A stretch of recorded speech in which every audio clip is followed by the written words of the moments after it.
Baik, Assalamualaikum warahmatullahi wabarakatuh. Salam sejahtera untuk kita semua. Kembali lagi hadir dalam acara podcast Bawaslu Jakarta Barat. Kali ini kita kedatangan tamu yang sangat spesial sore hari ini. Beliau adalah salah satu tokoh pemilu di Jakarta Barat dan di Jakarta. Saya perkenalkan, beliau adalah Bapak Puadi SPD MM. Assalamualaikum Pak. Waalaikumsalam warahmatullahi wabarakatuh. Sehat kabar ya Pak? Alhamdulillah Mas Adi. Kalau berbicara Pak Puadi ini pasti sepak terjangnya sudah tidak diragukan lagi. Dari 2014 kalau tidak salah Pak ya, sudah berkecimpung dalam dunia kepemiluan sampai sekarang 2021, berarti kurang lebih sekitar sudah 7 tahun ya Pak ya, 7 tahun dalam lembaga resmi kepemiluan. Kalau dulu mungkin namanya masih Panwas Pak ya? Iya. Boleh dibuka Pak Puadi maskernya karena kita dalam jarak aman. Mungkin itu saja perkenalan singkat dari saya. Selanjutnya mungkin kita akan lanjut pada sesi tanya jawab dalam podcast kali ini. Semoga dalam podcast kali ini kita mendapatkan ilmu yang sangat berguna dari Bapak Puadi sebagai narasumber, khususnya untuk lembaga Bawaslu tercinta dalam hal ini dan umumnya untuk masyarakat semua, khususnya stakeholder dalam dunia kepemiluan. Baik Pak Puadi, bisa dijelaskan secara singkat perjalanan karir Bapak dalam mengarungi bahtera dunia kepemiluan Pak? Terima kasih Mas Adi. Jadi awalnya saya sebenarnya belum begitu paham apa itu pengawas pemilu gitu. Karena memang sebelum di pengawas pemilu saya sempat sebagai seorang guru honor yang mengajar di salah satu SMA ya, di SMA 24 persis di belakang MPR. Sempat juga mengajar di SMA 30 Rawasari, SMA 37 Tebet. Dan juga sempat juga saya pernah di bimbingan belajar Primagama dan di sekolah musik Purwacaraka. Nah, berangkat dan belajar terus dan belajar mendapatkan informasi terkait apa itu pengawas pemilu dari sahabat saya sendiri, seorang senior, Bung Amin, untuk menyampaikan mengikuti proses rekrutmen adanya proses pemilihan legislatif dan presiden untuk persiapan pemilu di 2014. Ya intinya waktu itu kita coba untuk mengikuti proses rekrutmen tersebut. Singkat cerita, perjalanan yang begitu panjang, walaupun pada saat itu masih ad hoc ya Mas Sodik, masih ad hoc, belum tetap. Ya saya coba belajar tentang apa itu pengawas pemilu, dan proses perjalanan panjang dalam proses mengikuti seleksi tersebut. Alhamdulillah saya akhirnya lolos untuk menjadi penyelenggara pemilu, pengawas pemilu di Kabupaten Kota Administrasi Jakarta Barat saat itu. Berarti 2014 tuh awal mulanya Pak ya? 2014 pada saat itu, dan divisi yang saya pegang waktu itu koordinator divisi SDM ya, dan pada saat itu saya ingat sekali ketuanya Pak Abdul Rauf ya, dan anggota salah satu yang lain yaitu Pak Oding Junaidi. Kemudian memasuki pemilihan ya, pilkada di DKI. Jadi karena memang di 2014 sudah selesai melalui pemilihan legislatif, dilanjutkan pilpres, kemudian juga mengikuti proses seleksi di 2017 untuk persiapan pilkada ya? Pilkada pada saat itu. Nah, karena kita ad hoc ya mau tidak mau mengikuti proses seleksi lagi, ya kan? Ikut seleksi lagi dan kebetulan saya diberi kepercayaan menjadi ketua Panwaslu Kota Jakarta Barat saat itu. 2017 Pak Padi. Itu 2017. Oh, berarti pada saat pilkada ya? Iya, pada saat pilkada dan sudah berpindah koordinator divisi yang saya pegang pada saat itu, divisi penanganan pelanggaran ya, penindakan pada saat itu penindakan pelanggaran. Kalau sekarang sudah berubah menjadi penanganan pelanggaran. Nah, pertarungan penyelenggaraan Pilkada DKI yang serasa Pilpres, ya pada saat itu atmosfernya memang sangat luar biasa. Luar biasa sekali atmosfernya, mau tidak mau kita ekstra untuk melakukan pengawasan. Sempat juga ada kita juga dalam proses tugas dan kewenangan pada saat itu menyita beberapa sembako di 2017 pada saat itu. Kemudian juga kita juga sempat mengklarifikasi Wali Kota Jakarta Barat pada saat itu, dan ada beberapa hal termasuk juga calon yang incumbent pada saat itu sebagai wakil gubernur juga kita mintai klarifikasi karena memang ekstra melakukan pengawasan. Ya, alhamdulillah pada saat itu kita mendapat award ya dari Bawaslu RI, yaitu Bawaslu Award tahapan terbaik seluruh Indonesia dari Panwaslu Kota Jakarta Barat. Alhamdulillah. Nah, beranjak ke 2019 Pak, Bapak kan sekarang naik lagi ke Bawaslu Provinsi DKI Jakarta. 2014 di Panwas Kota dan 2017 Panwas, dan 2019 Pilpres ya, Pilpres dan Pileg secara serentak Bapak sudah di Bawaslu Provinsi DKI Jakarta sebagai koordinator divisi penanganan pelanggaran. Iya. Bagaimana kewenangan di tingkat provinsi yang Bapak laksanakan pada saat itu, mengingat juga atmosfernya tidak jauh berbeda dengan 2017, apalagi notabene ini pilkadanya serentak langsung ya kan, antara Pilpres dan Pileg. Begitu banyak temuan dan laporan bahkan aduan, bukan hanya dalam tanda petik dari peserta ya Pak, peserta pemilu, tapi juga ada dari stakeholder ataupun pemerhati pemilu yang melakukan laporan-laporan tersebut Pak. Bagaimana bisa Bapak jelaskan?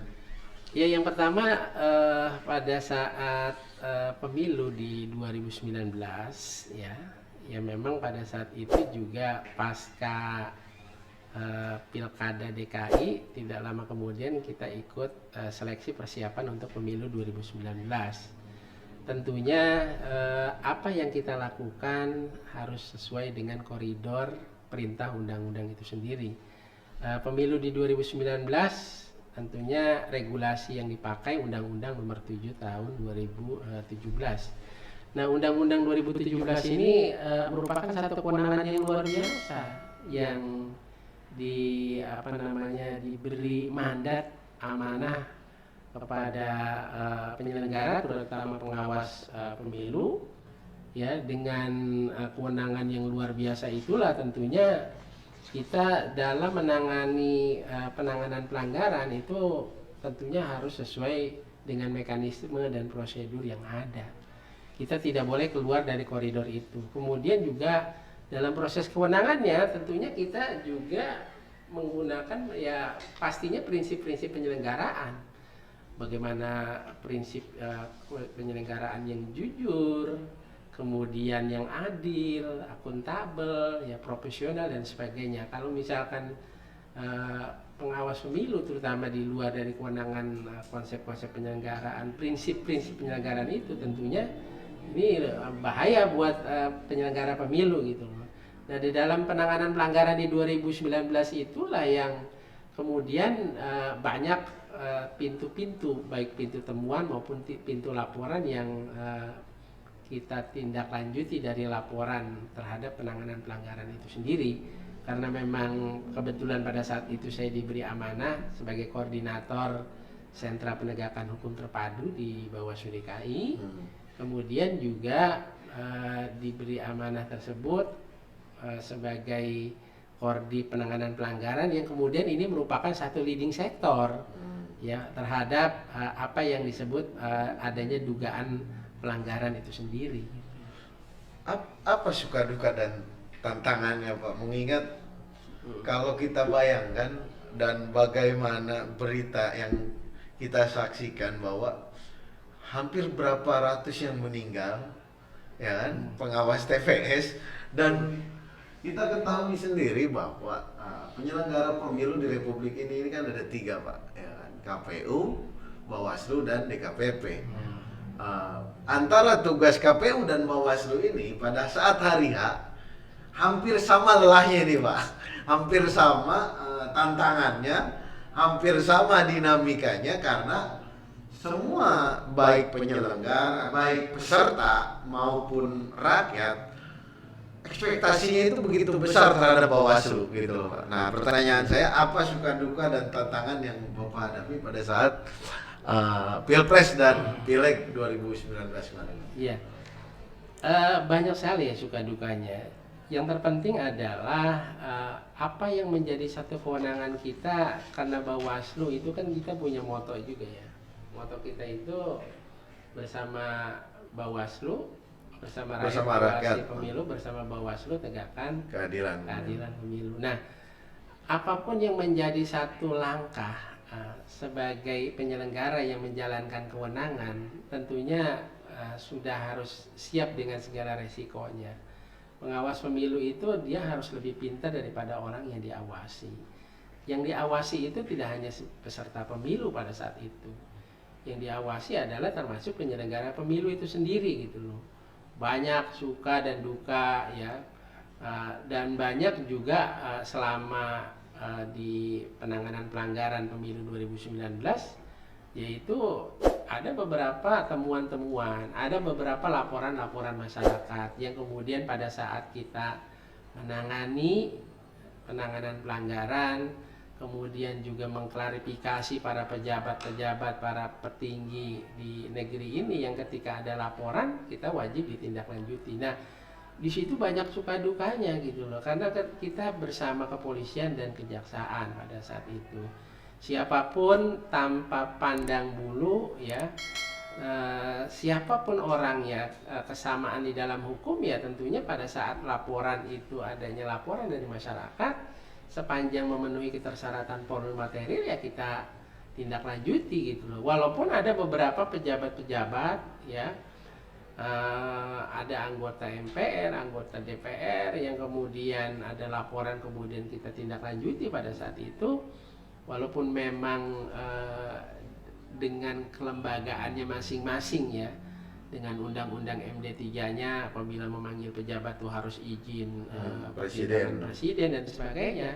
Nah, karena ini lex spesialis gitu kan, lex spesialis mau tidak mau bahwa khususon bahwa kepentingan penanganan pelanggaran pemilu itu adalah didahulukan dan yang utama untuk dilakukan gitu.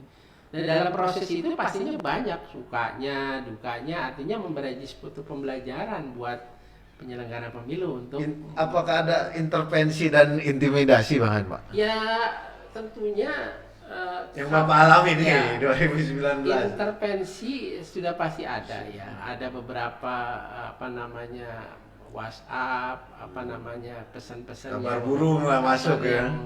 Tidak mengenakan, apalagi saya pernah juga pada saat saya menjadi ketua hakim dalam persidangan sengketa misalkan, itu juga tidak mudah gitu loh kan, sebagai hakim yang kemudian kita dipanggil yang mulia gitu kan, kemudian kita berurusan dengan para ahli, para saksi, para pemohon dan para termohon gitu loh kan. Bagaimana untuk menunjukkan seorang penyelenggara pemilu menunjukkan penegakan dalam hal keadilan pemilu. Dia tidak berada di sebelah sisi kanan, kiri maupun kanan. sisi kiri, dia berada di tengah-tengah sebagai wasit untuk menegakkan keadilan pemilu. Nah, itu banyak banyak yang kita alami pada saat itu karena memang kita kerja apa yang dilakukan oleh pengawas pemilu berdasarkan prinsip-prinsip tadi, yaitu secara profesional. Tentunya kita tidak keluar dari perintah undang-undang, perintah yang tertuang di dalam perundang-undangan yang berlaku. Karena pada saat itu menggunakan Undang-Undang Nomor 7, ya kita gunakan undang-undang tersebut sepanjang kita tidak menggunakan aturan-aturan, tidak membuat norma-norma baru. Regulasi yang sudah ada dilakukan, kita jalankan kewenangan itu dengan baik pada saat itu gitu. Baik sahabat Bawaslu semuanya, apapun yang kita lakukan memang jangan sampai keluar dari norma atau aturan yang ada, karena dengan kita mengikuti semua proses perjalanannya sesuai undang-undang, maka aku yakin insya Allah kita akan menegakkan keadilan dalam pemilu. Baik Pak Puadi, ini kan lanjut 2020 ini kan kita pandemi. Dan saya perhatikan Pak Puadi ini beberapa kali kelihatan di stasiun televisi swasta menjadi narasumber dalam Pilkada 2020 ya Pak, kalau nggak salah ya, karena bagaimanapun walaupun DKI Jakarta tidak ada pilkada, tetapi DKI Jakarta ini selalu menjadi barometernya Indonesia. Maka Pak Puadi selaku ketua koordinator divisi penanganan pelanggaran pemilu sering diundang ke stasiun televisi Pak ya, untuk memberikan pencerahan khususnya dalam menghadapi bagaimana mencegah praktek-praktek dalam tanda petik nakal dalam proses pemilu. Nah, bisa diceritakan Pak pada saat itu apa saja yang digambarkan di dalam stasiun televisi, dan bagaimana menurut Bapak mengenai proses penyelenggaraan pilkada yang dilakukan pada tahun 2020 kemarin Pak? Iya, baik, terima kasih Mas Sodik. Jadi singkat cerita bahwa 2020 kemarin memang karena di DKI tidak ada pilkada, tetapi tanpa mengurangi rasa hormat karena ada beberapa televisi swasta yang meminta saya untuk menyampaikan terkait mekanisme penyelenggaraan pemilu serentak di masa pandemi pada saat itu.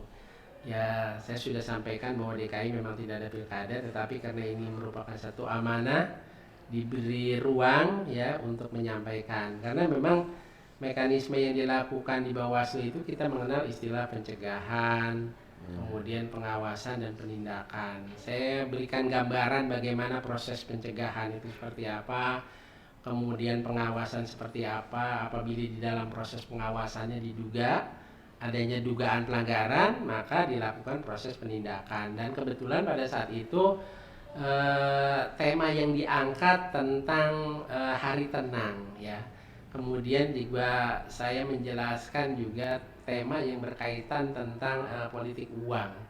Bagaimana sebuah pemberian atau misalkan janji yang disampaikan oleh pasangan calon terhadap masyarakat, dan saya sampaikan regulasinya seperti apa, karena di Undang-Undang Pilkada ya pemilihan 10 tahun 2016 tentunya regulasinya berbeda. Mekanisme penanganan pelanggarannya dengan Undang-Undang Nomor 7 tahun 2017. Saya sampaikan pada saat itu bahwa di Undang-Undang 10 tahun 2016 ya, terkait sanksi itu pemberi dan penerima itu kena sanksi gitu kan. Tetapi kalau di Undang-Undang Nomor 7 tahun 2017 hanya si pemberi saja yang kena sanksi gitu. Nah, kita sampaikan bagaimana apabila ada pasangan calon ya kan, kemudian menjanjikan atau memberikan sesuatu kepada masyarakat pemilih ya kan.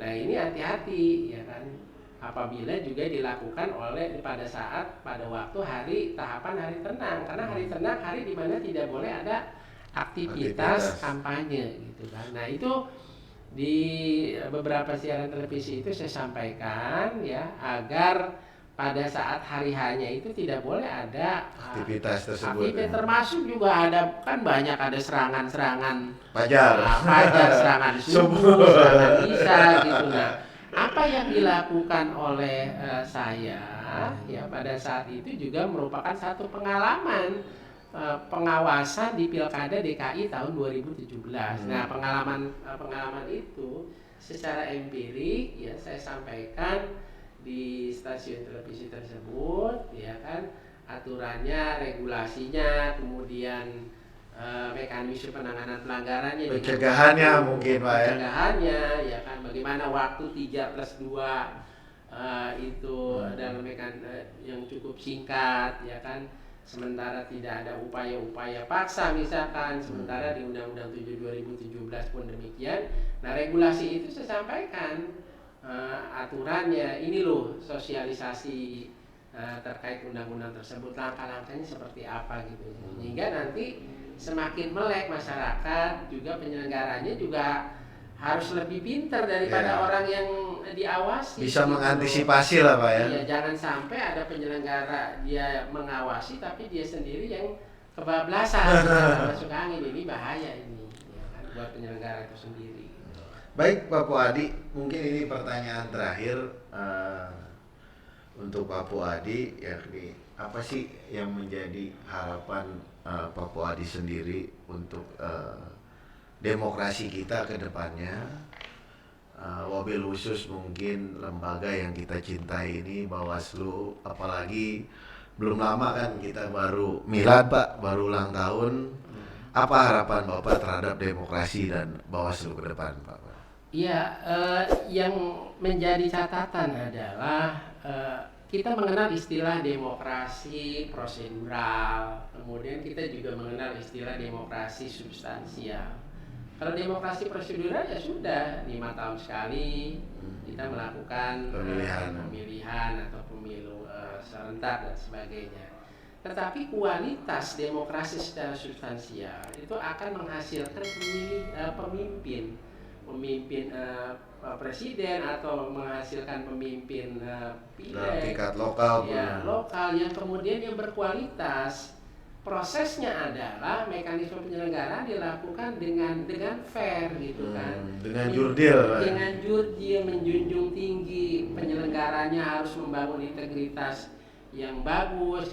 Di umur Bawaslu yang 13 tahun ya kan, dengan pengawasannya tentunya kita harus punya tanggung jawab menegakkan hukum keadilan pemilu yang lebih baik gitu loh kan. Selain menegakkan hukum keadilan pemilu juga bahwa ke depan Bawaslu agar betul-betul dalam proses penanganan pelanggarannya itu harus lebih fair lagi, harus lebih adil lagi dalam penegakannya, sehingga nanti kalau penyelenggaranya sudah fair, dia berintegritas, menjalankan prinsip-prinsip penyelenggaraan dengan baik, ya kan. Kemudian juga melakukan pengawasan melekat melalui proses pencegahan, pengawasan dan penindakan, ya kan. Kemudian juga di sentra penegakan hukum terpadunya menjadi leading sektor yang kemudian menjadi dipercaya rakyat, sehingga membangun demokrasi yang secara substansial dan sehat mungkin, sehat, ya kan, serta bermartabat tentunya. Baik, mungkin itu saja sahabat Bawaslu semuanya. Sebetulnya saya sangat ingin berlama-lama berbincang-bincang dengan narasumber kita ini, karena saya yakin masih begitu banyak ilmu yang harus kita gali. Akan tetapi memang karena keterbatasan waktu dalam podcast ini Pak Puadi, supaya sahabat-sahabat juga tidak jenuh, lain kali nanti kita akan undang kembali narasumber yang luar biasa ini. Kepada sahabat-sahabat semuanya, jangan lupa like and share video ini demi menambah hasanah ilmu pengetahuan kita semuanya. Wabillahi taufiq wal hidayah. Assalamualaikum warahmatullahi wabarakatuh. Waalaikumsalam.